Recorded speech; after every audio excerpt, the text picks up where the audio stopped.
John Olson is my name. I am employed at a trading company and am 49 years old. My employer is a well-known national brand. At one of its branches, I worked. The branch president called me in one day. "Son, you have a transfer order." "Really? Where are you going at this moment?"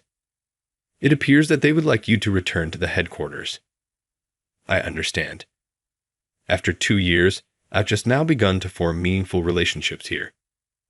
I know I'll miss you too, but this is a directive. You must first visit the headquarters to get to know your new employer." After 2 years, I was once again passing through the main entrance of the headquarters. It was just as spotless as usual, and I couldn't believe 2 years had passed. Even beyond the scheduled hour, I waited in a conference room at the headquarters for my new boss, but nobody arrived. After 30 minutes or so, a woman came into the room. "Mr. Olson, you have to be. My name is Mary Emerson, and I oversee HR. It's good to meet you." She merely bowed silently, not even bothering to say sorry for being late. "You know, you still have time to decline this job offer at the headquarters." "What are you trying to say?" Manager Emerson gave me a scornful laugh when I inquired. "At the headquarters, people like you are not going to cut it. Perhaps you ought to have continued to feel at ease at the lower-level branch." Her remarks gave me a migraine. What was wrong with her? "No, I'm going to give it my all at the headquarters." Emerson, the manager, gave a snort of disapproval. My return to headquarters was scheduled for 1 month later, even though I was filled with sadness. It was my first day back at the main office. During this time, I should have ideally attended some training at the headquarters, but I was too busy at the branch handling handovers and work, so I didn't have time for introductions. I was therefore a little anxious about starting work without doing any homework. I was glad to be back at the headquarters, though.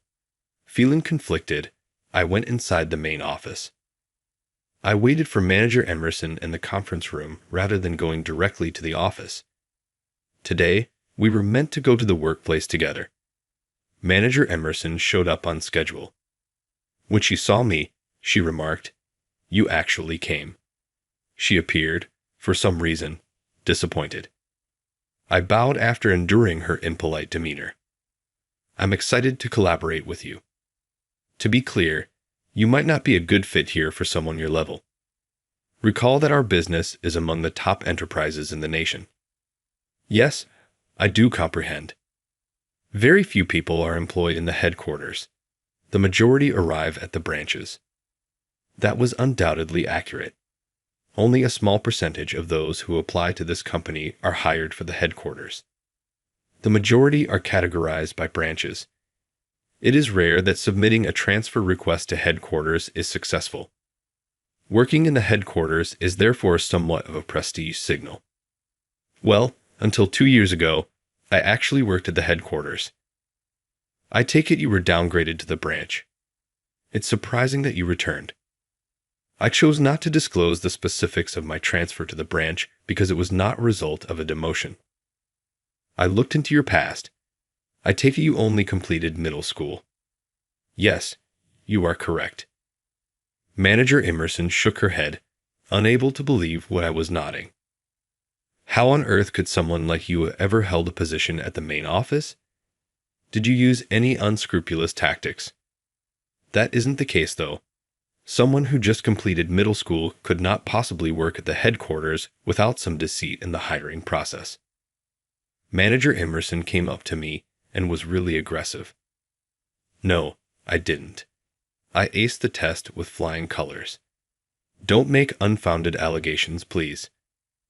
I'm sure I'll find something about you. It appears that I've drawn the attention of a challenging individual. My daughter is employed here as well, by the way. Oh, I see. How are you aware? Oh, right, there have been some rumors. Manager Emerson was pleased when he heard my response. Oh, really? Here, my daughter is really well known. She is extremely outstanding and my pride and joy. Manager Emerson suddenly seemed happier and escorted me to the office. I was able to finally get inside the HR department, but the situation was far from finished. I was standing in front of the HR staff during the morning assembly. I was introduced to Manager Emerson. John Olson is who I am. He will be working in our department as of right now. I'm excited to collaborate with you. The staff members clumsily gave me a bow in return. Manager Emerson then grinned. Because he dropped out of middle school, feel free to treat him like a servant. He's really only useful for that, she remarked, chuckling. I lifted my head gradually. Please take good care of me. The staff members looked about anxiously as I said this. Then, a more senior staff member hesitated to speak. Madam, what about him? How about it? The worker gave me a permission-seeking look. So it's already known. I interrupted the worker. I apologize, manager. I haven't given a decent introduction yet. John Olson, the middle school dropout, is that not sufficient? Manager Emerson continued to laugh. No, I haven't mentioned something. After saying that, I gave my business card to someone. My name is John Olson, and I work as an audit officer. Kindly remember me. An auditor. Yes, I replied with a big smile. Manager Emerson's face became tense. She turned to see how others were responding. Not at all. I've never heard of anything like that. You could never work as an audit officer. How come you are so certain that isn't true? In reality, I work as an officer. Feel free to check with your superiors if you have any doubts. When I assertively stated this, Manager Emerson appeared perplexed. I was hoping to keep this a secret. After all, my job is to conduct audits. I ought to have promised everyone in advance to keep it secret. The staff members bent their heads upon hearing this. I'm so sorry.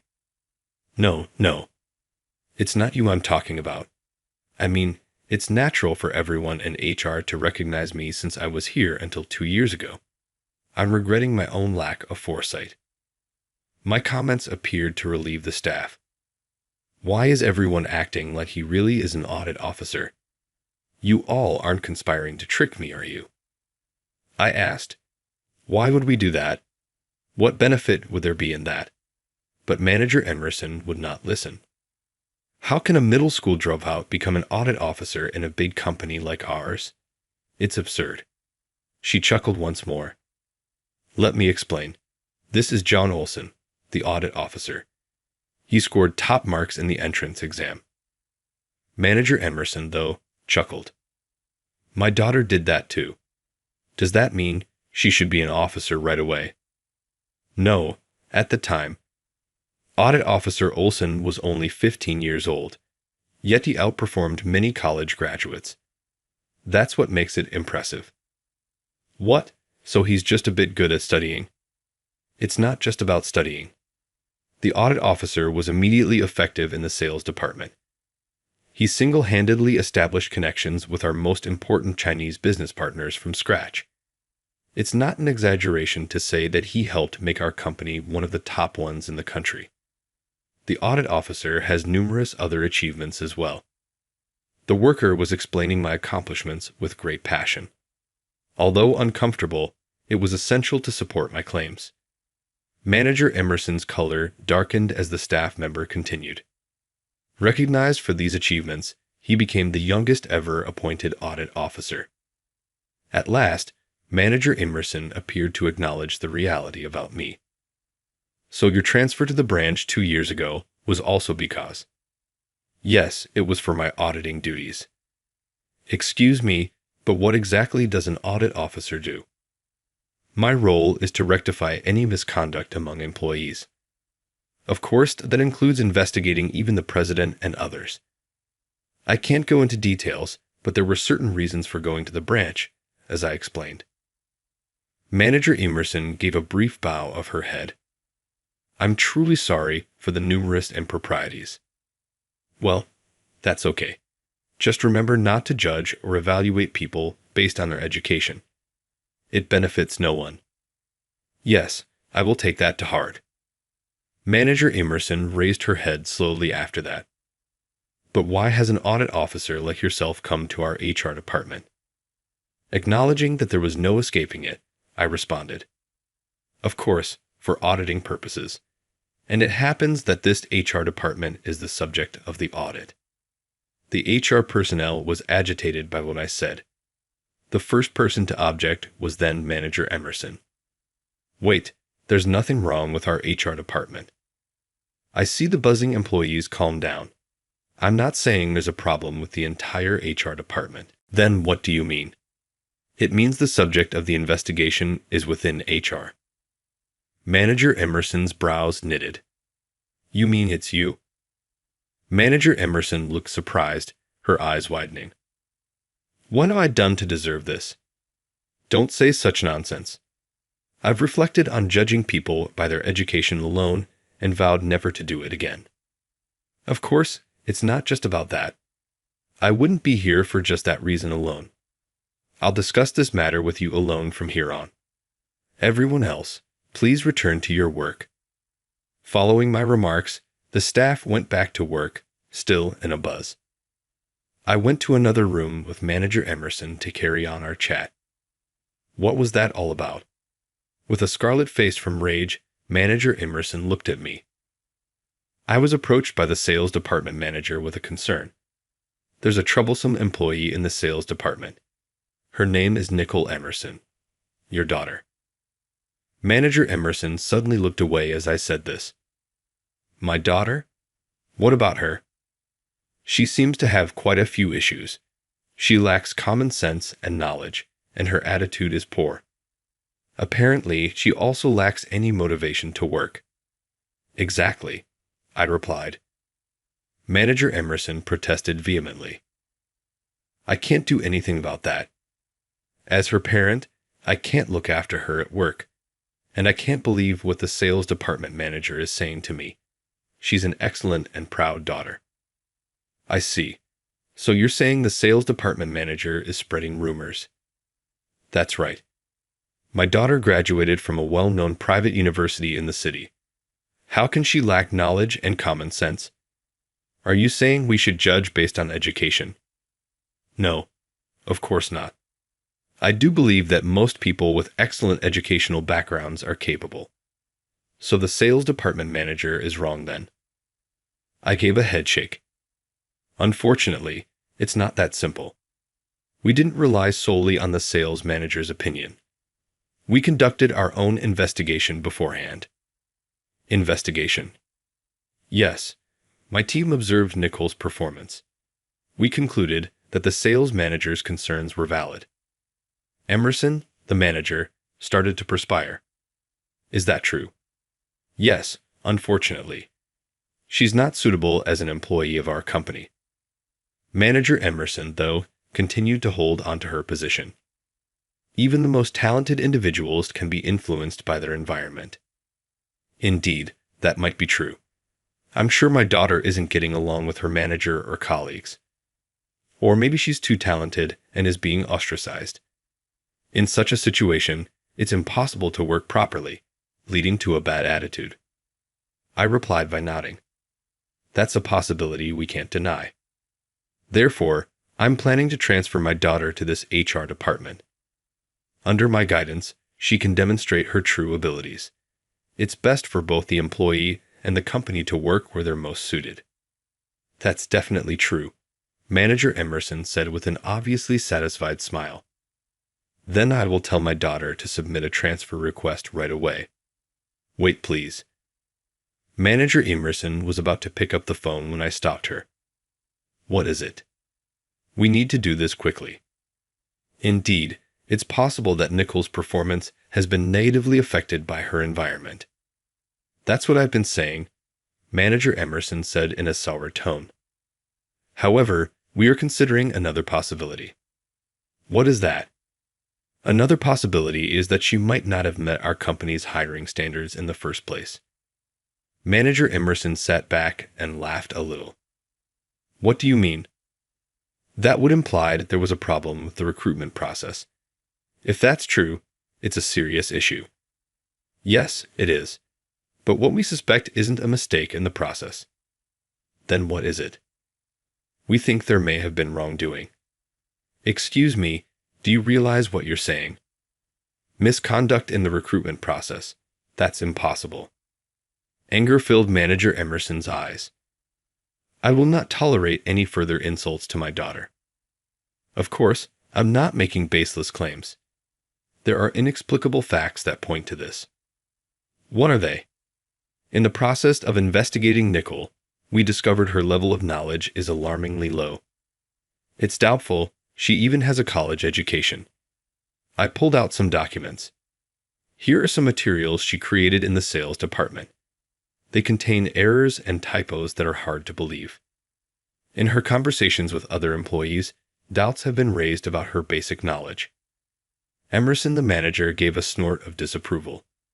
That's just a matter of personal perception. Typos can be a simple mistake or a computer error. Of course, my daughter should have checked her work, but to conclude she lacks common sense from that is unfair. I gave her a piece of paper and said, "True, such errors can happen.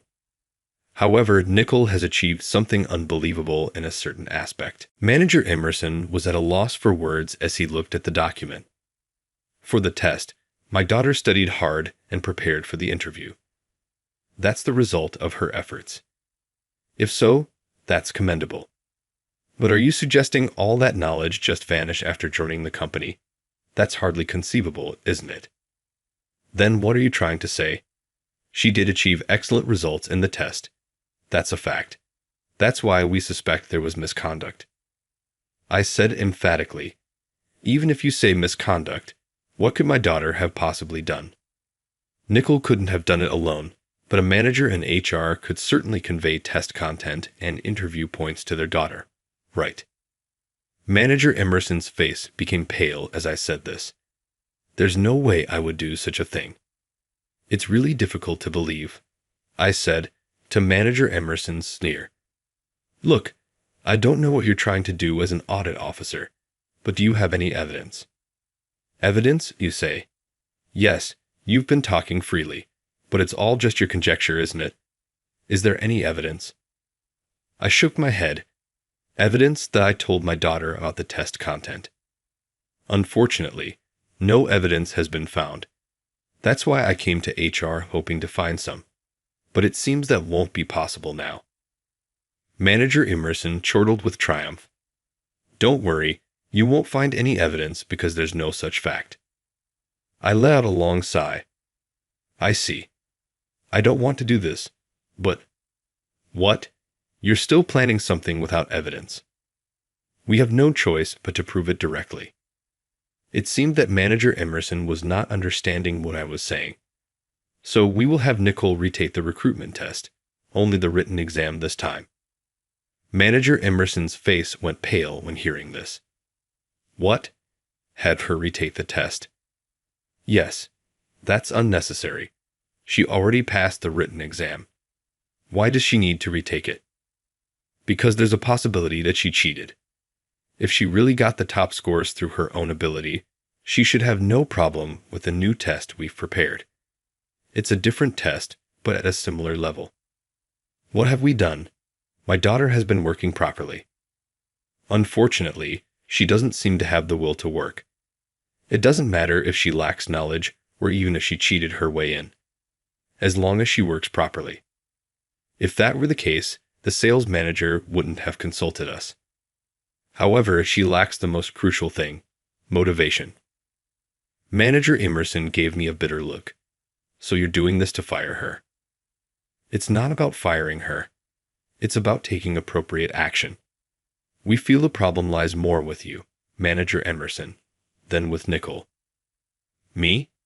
Yes, if you, as the HR manager, used your position to get your daughter into the company, it's a matter of credibility for our company.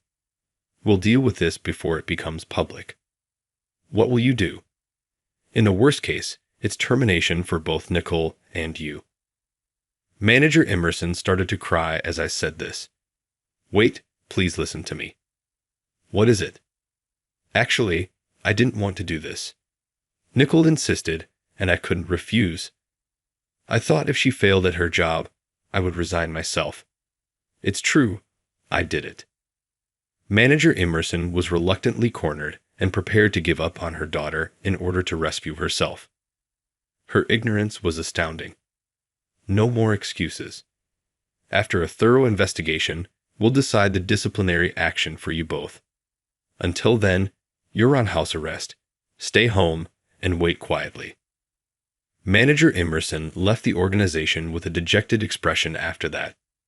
Nicole, on the other hand, was told and appeared to be pleased with her early departure. She departed the business. The inquiry did in fact uncover the misbehavior. Manager Emerson had explained the test and interview procedure to her daughter. She had acted in desperation on behalf of her daughter, who was unemployed. Manager Emerson was demoted and moved to a branch, and Nicole eventually lost her job. Despite her hard work at the branch, she felt uneasy and quit because of rumors that had started to circulate. Her current income comes from odd jobs. Nicole, on the other hand, did not seek employment elsewhere and eventually was abandoned, leaving her without a place to live. In my case, I carried out more audit officer investigations. I received recognition for my achievements, and I was given the vice president position.